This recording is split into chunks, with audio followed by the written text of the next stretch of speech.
শরীয়ত বিরোধী কার্যকলাপ।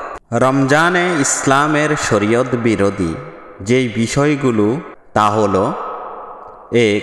রাত জেগে থাকা, নিদ্রায় দিন কাটানো। 2.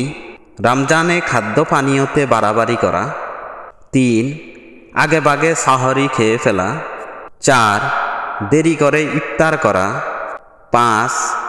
খারাপ চরিত্র ও অসৎ ব্যবহার করা। 6. রোজার ফজিলত ও তার বিধি বিধান সম্পর্কে অজ্ঞতা থাকা। 7. রাতে স্বপ্নদোষ হলে গোসল করতে দেরি করা। 8. মুখে উচ্চারণ করে রোজার নিয়ত পাঠ করা। 9. তারাবির সালাত আদায় না করা। 10. রমজান মাসের প্রথম দিকে ইবাদতে তৎপরতা প্রকাশ আর শেষের দিকে অলস হয়ে যাওয়া। 11. রমজান শেষ হলে মসজিদের সাথে সম্পর্ক বিচ্ছিন্ন করা।